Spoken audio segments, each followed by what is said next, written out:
Following the shock prohibition of Marine Le Pen, the front-runner in the presidential 2027 race until now, I'm Paul Rougeron from MCC Brussels, here to find out what people at today's protest in Paris think.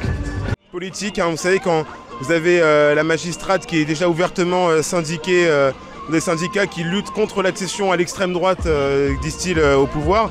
Je pense que cette magistrate a dit clairement que l'enjeu c'était que Marine ne soit pas présidente, ne soit pas élue présidente. Donc à partir de ce moment-là, c'est plus un motif judiciaire mais purement politique. On voit tout à fait très bien que c'est un jugement politique, c'est pas un jugement judiciaire. On l'a bien vu avec la magistrate qui avait bien annoncé qu'elle n'avait rien, mais que ça lui faisait très mal de rien donner à Marine déjà quand c'était en octobre. On a bien vu avec le procès là qu'ils ont vraiment rien dans le dossier, mais en fin de compte c'est simplement pour écarter Marine Le Pen justement des élections présidentielles. Marine va avoir l'appel en 2026, jusqu'en 2026 elle est toujours présumée innocente. En l'occurrence, les perspectives c'est que Marine devienne la présidente de notre pays et c'est ce que tout le monde ici présent et même partout en France désire. 37% selon le dernier sondage de l'IFOP. Il n'y a plus de démocratie en France. Dans quel pays démocratique aujourd'hui, comme tout à l'heure disait Jordan, comme disait aussi Éric Ciotti, dans quel pays démocratique aujourd'hui on ferme une chaîne de télévision qui est la première chaîne de la TNT?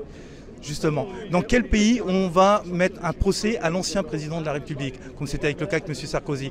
Dans quel pays aujourd'hui on empêche 11 millions d'électeurs de choisir leur candidat aux élections présidentielles? Aujourd'hui, la France n'a aucune leçon à donner aux autres pays du monde. Je pense que c'est un très mauvais message qui est envoyé. On l'a vu en 2017, on sort toujours quelque chose qu'il ne faut pas sortir, notamment pour Fillon. Bayrou avait été concerné, mais lui, il a été laxé pour bénéfice du doute. Et je pense que dès qu'on approche trop proche du pouvoir en France, c'est qu'on est une véritable opposition, je ne parle pas de la gauche qui vote Macron, etc., une véritable opposition. Vous savez, je pense que ça envoie un très mauvais message de se faire tacler au dernier moment. Ils veulent empêcher Marine justement d'accéder au présidentiel parce qu'aujourd'hui ils ont peur, ils voient qu'on avait quand même 11 millions de Français chez nous avec le Rassemblement national.